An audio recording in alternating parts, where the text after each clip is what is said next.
Choose love. Hi, I'm Anne-Margaret with this week's Sacred Sunday message to raise the vibration of your body, mind, and spirit.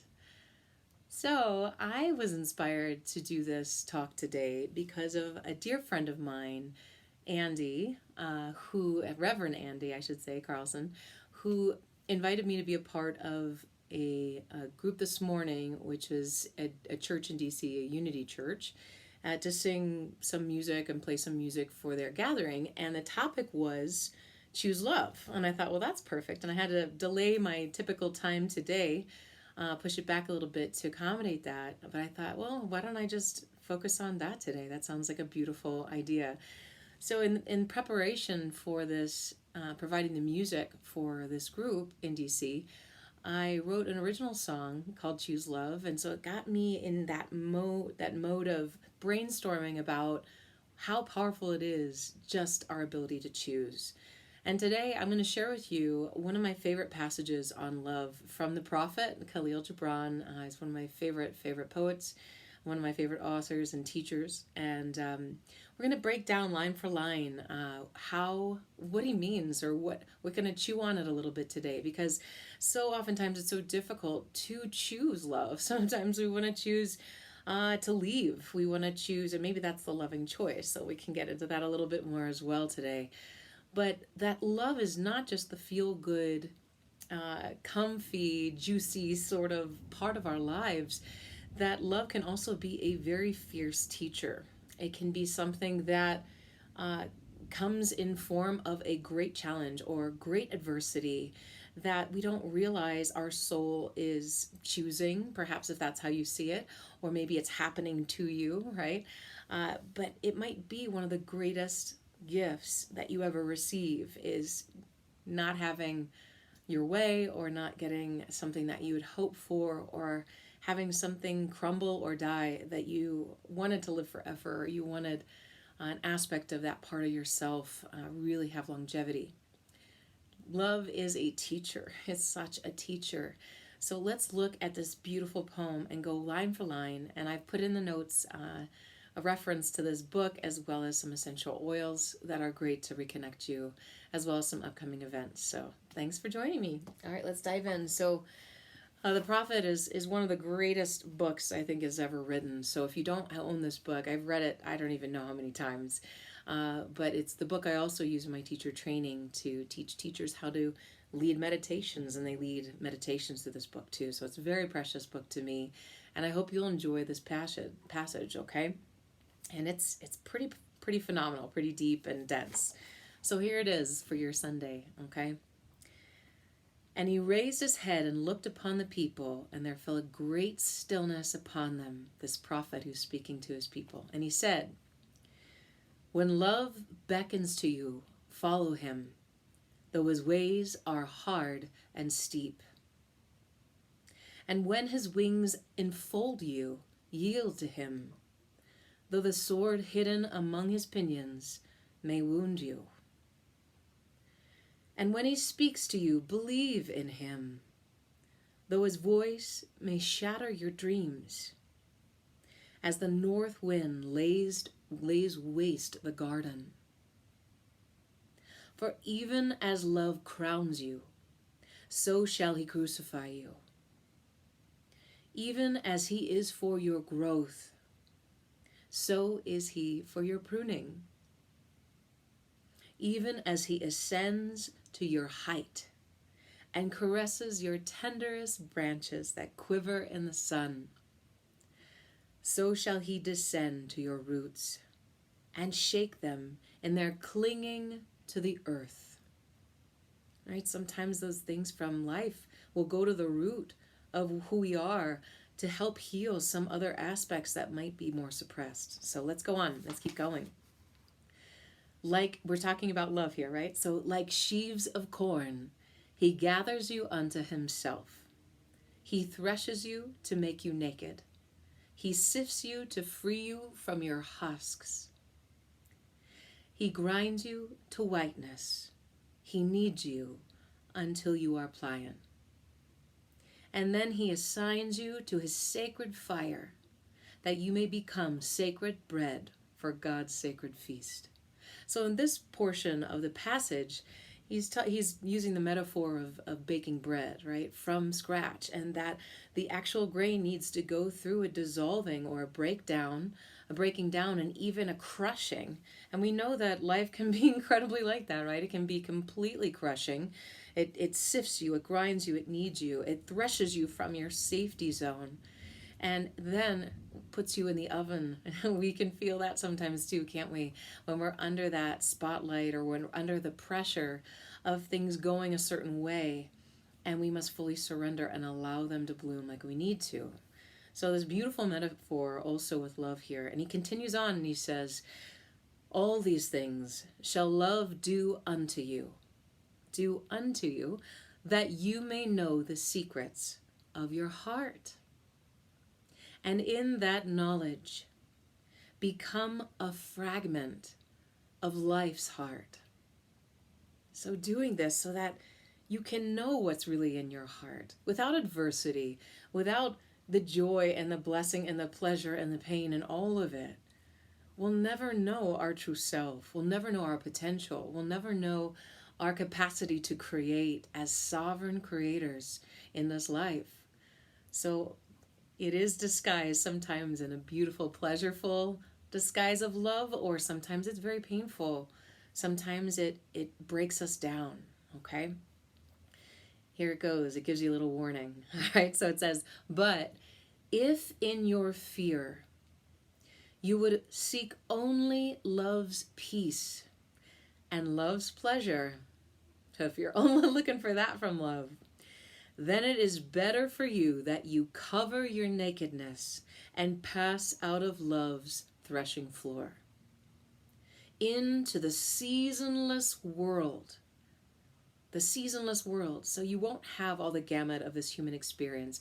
You won't experience the pain, the joy, the grief, the pleasure, the sorrow, or the glory of the creation and what you're building in your life, in your relationships. So it says, into the seasonless world, how bland, right?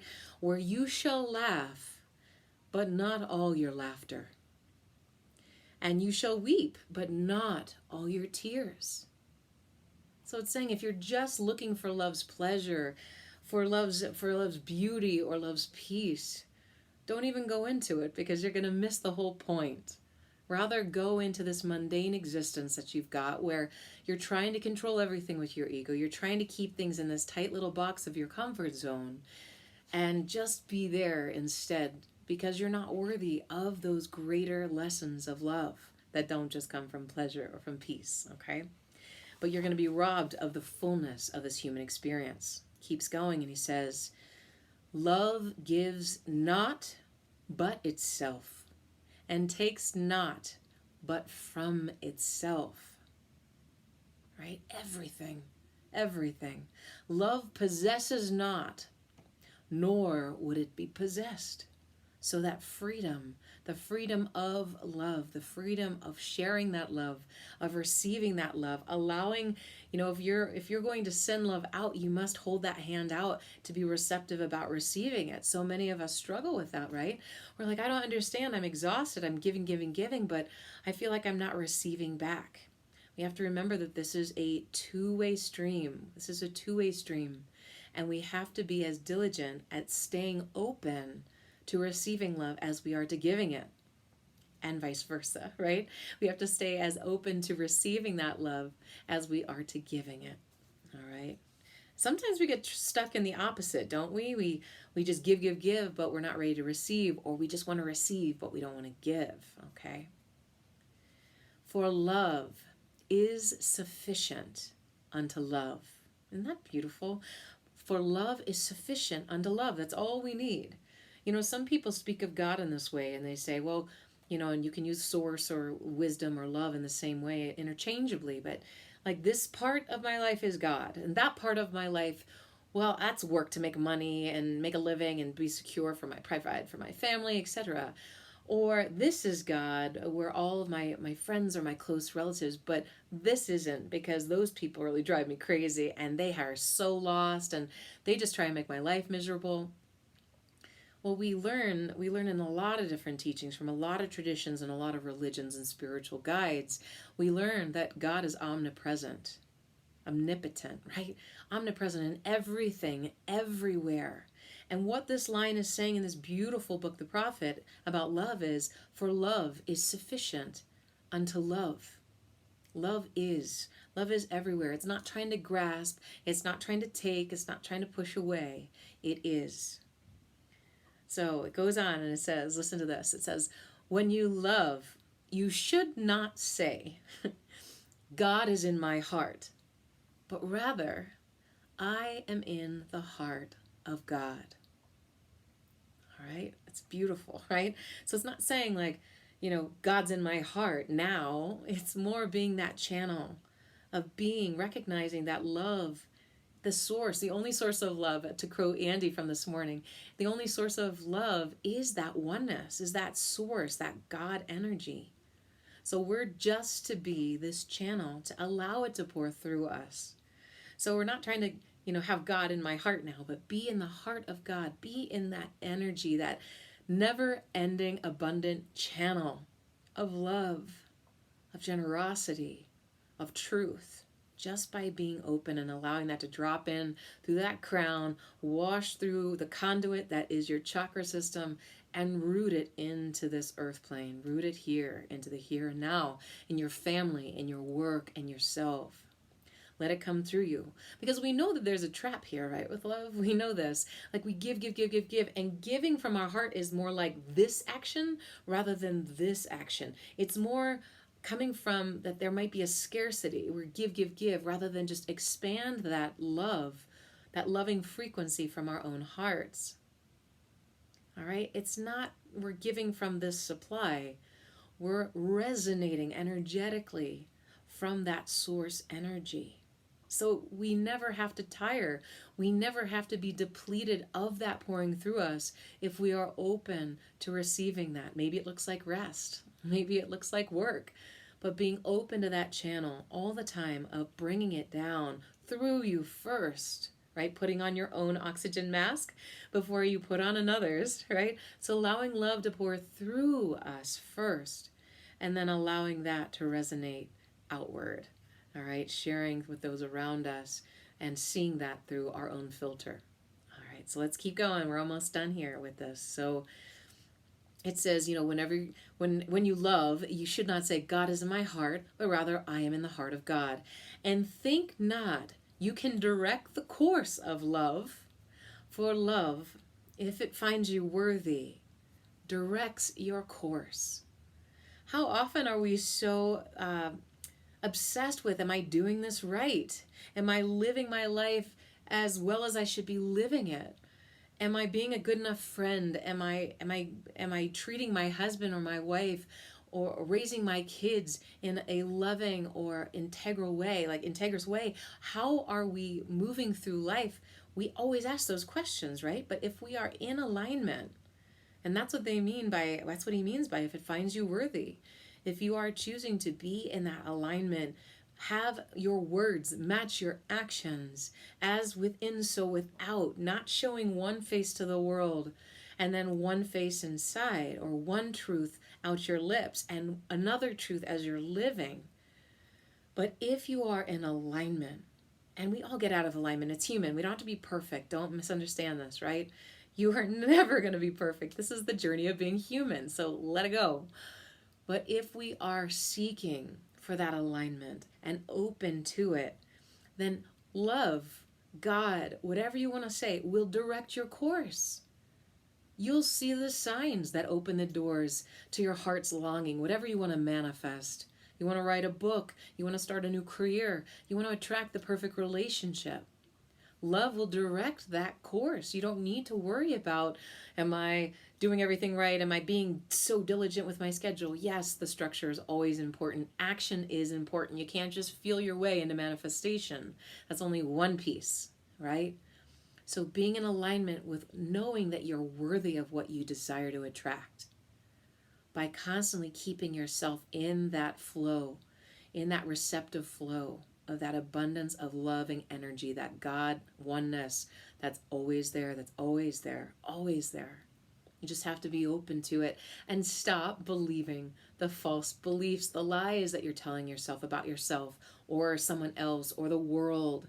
All right, projecting your inadequacy or your pretense of inadequacy onto yourself, onto others, or the world around you. So allowing this to direct your course, then you're going to see the signs more quickly. You're going to see the people and the guides in your life, the teachers who are coming forward, the people who just happen to come across your screen or come into your life at the grocery store. You're going to go, oh, I'm being guided. And that takes faith. It takes listening, deep listening, and presence. Okay? Yes, mindfulness is where this comes in. Being mindful, being present of all of it as it's moving through you and your life. All right, here we go. He comes here and says, love has no other desire but to fulfill itself. Isn't that beautiful? If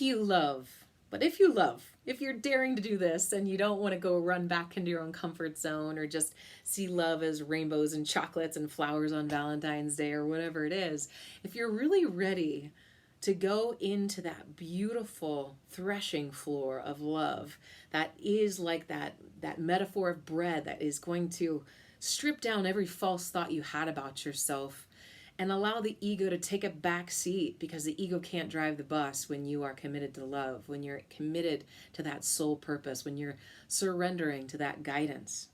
So if you love and must needs have desires. So if you're in that realm of love and you still have desires, it says, let these be your desires. You ready? This is so beautiful. Some of the most beautiful poetry I've ever read. To melt and be like a running brook that sings its melody to the night. So melt, let go, surrender, and be like that running brook, that river that goes back to the ocean, that allows itself to go and sings with all of its little rapids, and as it moves and courses through the mountains, as it moves back towards that source of that ocean.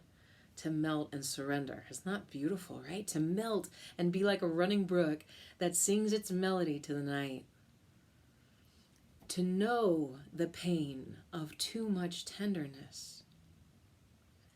Sometimes when we allow ourselves to be vulnerable, we let ourselves to feel. That's that heart chakra, the sense of touch, right? That's the sense of touch is the sense associated with this heart center. And what do we say? Oh, it's so touching. We touch our heart center. But in order to be touched, we must open ourselves to marvel at the magnificence of this world that we're in. Allow ourselves to be touched. And sometimes that's painful. When we see devastation in the world, we sometimes want to numb ourselves, right? We don't want to think about it. We don't want to deal with it. We don't want to be present to the pain in our own lives of loss, of grief, of anger, of rage. So to know the pain of too much tenderness, welcome that. Let that be one of your desires. Here's another one. To be wounded by your own understanding of love. And it's piercing your heart to be wounded by your own understanding of love. Remember, it's the breaking open of the shell. Pain is that breaking open so that we can feel and experience life more deeply. If we're running from it, we're missing out on it. Here's another one. And to bleed willingly and joyfully. All right, that sounds like what? To be wounded by your own understanding of love and to bleed willingly and joyfully. How many people want to go to the end of their life and look back and be like, well, I still had a lot of life in me. I didn't go for it. I didn't take the risk. I didn't trust myself. I didn't trust God. I didn't trust my partner. I didn't throw that hat over the wall and just surrender to what may come. So here's another desire that he says. He says, have this be your desire too. To wake at dawn with a winged heart and give thanks for another day of loving. So like every time you wake up, you're waking up to every single day, no matter how painful that last day was, and saying, wow, I get to breathe again. I get to be in life again. And I get to experience maybe some things I'm going to do today are not exciting. Maybe some things are going to cause me stress or pain or grief. I'm going to have to wake up without my partner by my side. Or maybe I lost a child and maybe I'm not going to have that child by my side anymore. Or whatever it is. Maybe you just lost a parent or a job. All right, but it's saying get up every day with a winged heart, with a free heart, with an open heart. And it says to rest at the noon hour and meditate love's ecstasy. So every day, have some time where you pause and you say, you know what? I'm going to allow this flow. If I turned off the little faucet up on top and I'm not allowing that to flow through me, take a pause during the day. Allow that to flow through you so that you can meditate and feel love's ecstasy. It's beautiful. And here's the last, to return home at eventide with gratitude. Coming home at the end of the day, or back to your heart, or back to prayer if you're connecting with Source or God at the end of your day, and have gratitude for whatever you went through that day, no matter how challenging it was. And then to sleep with a prayer for the beloved. That means God or love, or maybe it is your own beloved next to you, or that beloved in your heart. Maybe it's you or your purpose. And then to sleep with a prayer for the beloved in your heart and a song of praise upon your lips. So, so beautiful. It really gives you in this one passage, and I put the link in the notes for those of you just joining, about how we need to shift our relationship to love. And we can say that we can shift the relationship to God. Like it's not that this is love coming at me. This is hate coming at me. But what if the whole gamut, the whole human experience was for your growth, your expansion, so that you would see something that you were like, I don't really like this in the world. And you took it upon yourself to create yourself or create something outside of yourself, a gift to the world, to bring something new that you want to see in it.